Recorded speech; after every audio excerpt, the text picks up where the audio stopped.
Georgia's another one where the Georgia fans think I have them too. Well, certain Georgia fans do. I think the Dogs HQ message board crowd that seriously dissects the roster every year, I think they're probably maybe outwardly mad, but silently nodding in agreement with me. Like 8 seems about right. Like, yeah, because here's the difference between Georgia of the last, Georgia last year, because I would say that Georgia 2023 was better than Georgia 2024. And if you'd put Georgia 2023 into a 12-team playoff, there's a solid chance Georgia has 3 consecutive national titles. But Georgia just going to be what they were again?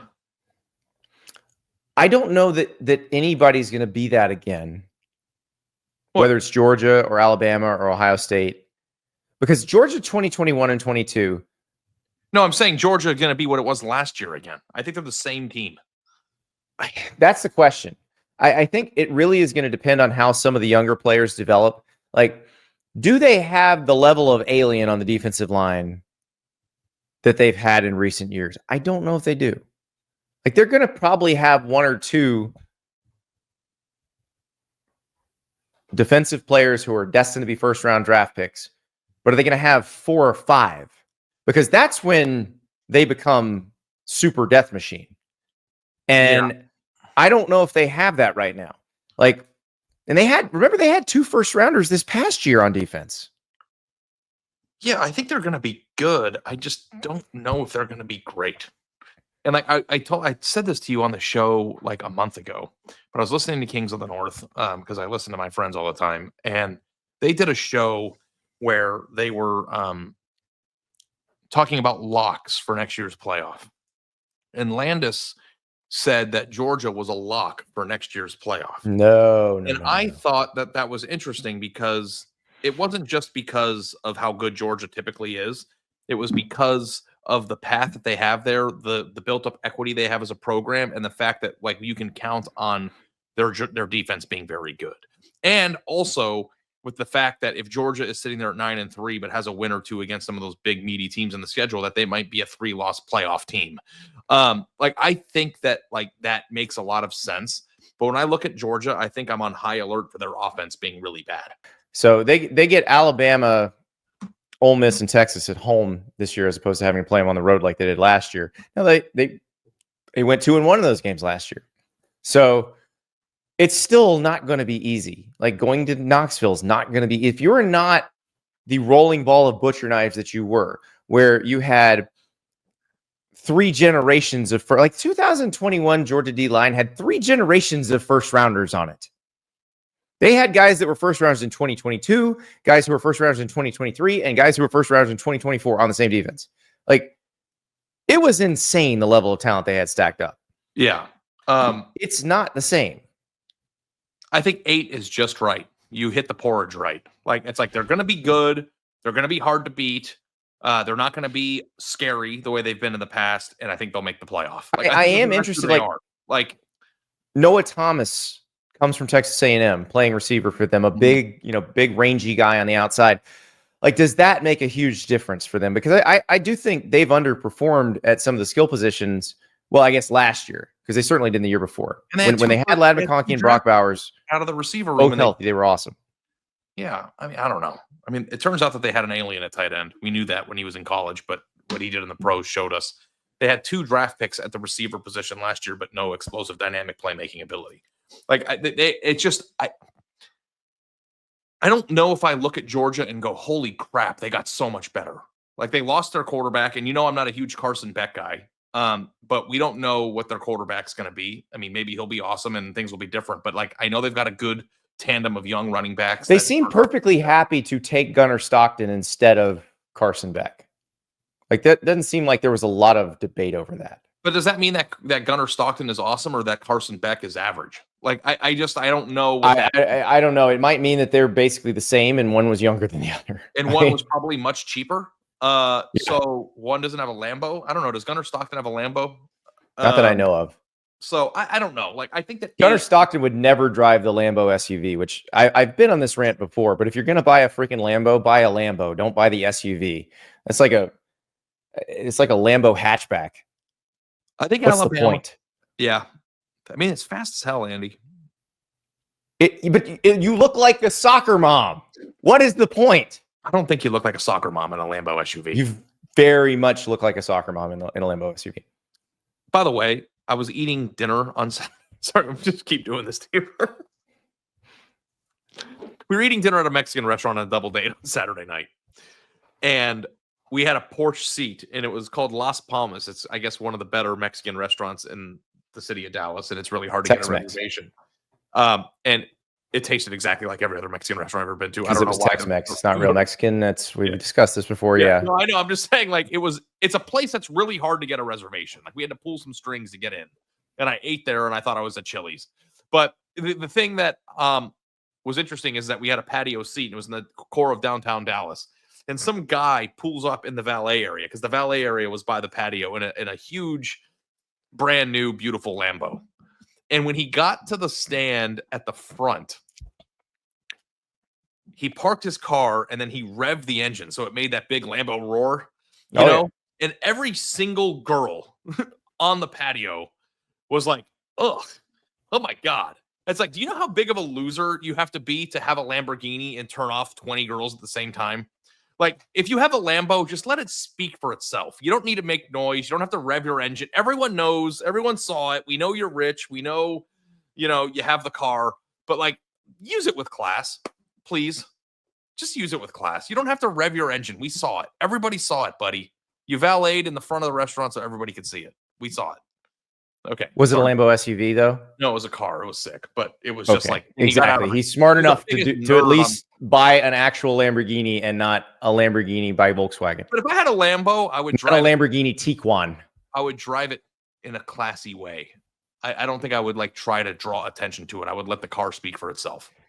I'm just Googling Gunnar Stockton truck because I don't even need to know what Gunnar Stockton drives to know he drives a pickup truck. Yeah. Not only does he drive a pickup truck, Ari, we'll send the pictures to producer River. We'll have the B-roll run when we talk about this. It's a classic F-150. Looks like early 90s, late 80s. It's still got the metal mirror mount. Yeah. I mean, those are actually kind of cool now, coming back, like all the classic cars and stuff. Andy, this is maybe a segment on a podcast that's a little bit slower, but you know how everybody always talks, because it bothered me on Saturday when we were talking about Shedeur Sanders and like the fact that he was wearing a big diamond chain and how everybody was comparing him to Cam Ward, who wore an understated like gray blazer and not a ton of jewelry. Didn't everybody else in the first round have a giant diamond chain? I don't know, but like Shedeur Sanders' chain looked like it was worth more than my home. I don't know anything about that type of thing, or how much a chain like that would cost. But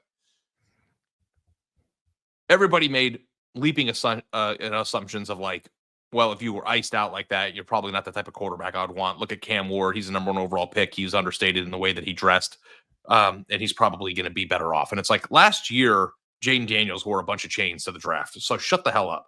But in that vein, where we want to cast aspersions on somebody for what they choose to wear or drive, if you were the GM of a college football program, what would be the preferred automobile of your starting quarterback? Like, what would make you feel good if your starting quarterback chose to drive that?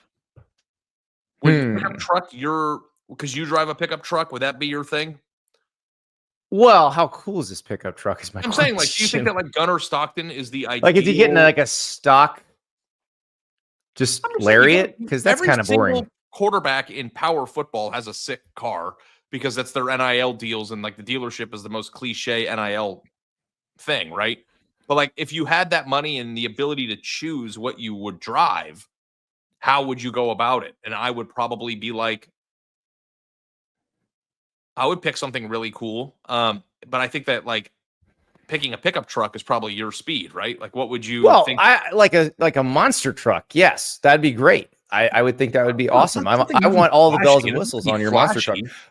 Or if you're gonna go Lambo or Ferrari, get something that looks really fast and not something that looks like a tiny little SUV. There's Gunnar Stockton's truck. And that's exactly what you would expect Gunnar Stockton to drive. But from like, does Tiger, that make Georgia. you feel better about him being the quarterback? Like, if he drove Not a really. Lambo SUV, Doesn't really change anything. Okay. No, if it's not a Lambo SUV, like, is it a Murcielago or something I can't pronounce? That's the one I want you driving. You would also say like the Venn diagram of somebody who would drive a Lambo SUV and would date a Cavender twin is a circle, right? Solid circle. Solid circle. Cam Newton was a big pickup truck guy. Like, he had a donked up truck when he was playing for the Panthers. Like, quarterback in the big pickup truck, I'm a fan of. I just think I would want a black Range Rover with black wheels if I were a quarterback. That's fine. I can live like a quarterback driving a Range Rover. Yeah, all for it. Something that's like super classy and nice, but also not like everybody's face melts off when you drive by them. Yeah. Maybe you're thinking electric and you go electric Escalade or something like that. You want the nice luxurious SUV. That's fine. I get you. I don't know. But my thing with like this type of stuff is always been get something super nice, but isn't overly flashy. Like, that's my lane. I wouldn't want to be like, I wouldn't want something that everybody stares at. Like, if you buy like also too, like if you buy a Lambo and it's lime green, like, what are we doing? Like, it blows my mind. Like, people. You are saying, look at me. It is true. It is true. You have a lot of money. Does mean you have good taste. Like, if you're gonna get a Lambo, get a black one. Like, get a matte black one, and not the SUV. It's pretty simple. Okay. This show is gonna probably get us some views. Hey, I'm not gonna listen, Ari. That was a Georgia discussion just now. Like, what we said, and I guarantee you, there are Georgia fans going, "I will take my man Gunnar Stockton in the vintage F-150." 10 times out of 10. Well, also over Lambo SUV guy. Gunnar Stockton is from Georgia, and he drives maybe a truck that you could conceivably think he might have had for a few years now. But also, too, talking to somebody who is very interested in like retro trucks from the 80s and 90s and retro cars in the 80s and 90s, like that has gone from like in like 2005, that would have been a beater. And like now it's like cool. Like, I think that you're seeing more and more of those. I've seen a few this vintage, like late 80s, early 90s F-150s that people have completely restored. I don't think people appreciate they are really cool. How cool of a car you can buy with 20 grand. Like, I don't think that people realize that. Ari's talking about his own Mercedes that he just bought. I didn't pay that much for it. But like, even if you don't like the car that I bought, you can find your favorite car. Can I ask you this, though? 20 grand. Would you trust a quarterback in a 2001 Mercedes 500 SL? I would trust the GM if he drove it. That's not an athlete. But not the quarterback. That's not an athlete car. That's an investment banker's car. And that was the aesthetic I was going for. Like, what would a stockbroker in 2003 drive? That's what I wanted. All right, I'm glad you've accepted the fact that it's Patrick Bateman's car, not. But also, when I drive this thing, I've driven it in public maybe 10 times, and 100% of the time, if I get out of the car and there's a male there, that person says that's badass. It's a 100% because you don't see him anymore. Yeah. Meanwhile, your wife, when you got it, said, "She won't even. I love you. I'm glad you're happy. I don't get it." Yeah, I don't get it. Well, it's like, we're at the point of, I don't know if I'm having a midlife crisis, but, it wasn't overly expensive and it had very little miles on it, was well taken care of. And like, I'm going to have it for the rest of my life. I'm going to take care of it like it's my child. But let's put a poll on this. I'll put this out on social media. Do you trust your quarterback more when he drives a vintage F-150 or a Lambo SUV? I know because I think the Georgia fans are feeling more confident now. I know we're kind of joking about. I'm not. No, about like the car thing, but I guarantee you there are Georgia fans out there that are probably like, "Oh, thank God our quarterback doesn't drive a Urus. Thank God he has a truck and it's just a normal." It even sounds like the doctor you go to get your pee stuff checked. Urologist. Yes, a Lamborghini urologist. Yeah, I sent the pictures of my car to River, and I want to know what people think because I'm obsessed with it. So if he can put him up there, that's great. If not, that's fine. But like, I'm okay with whatever stereotype. Look at Gunnar Stockton in that truck. He looks so happy.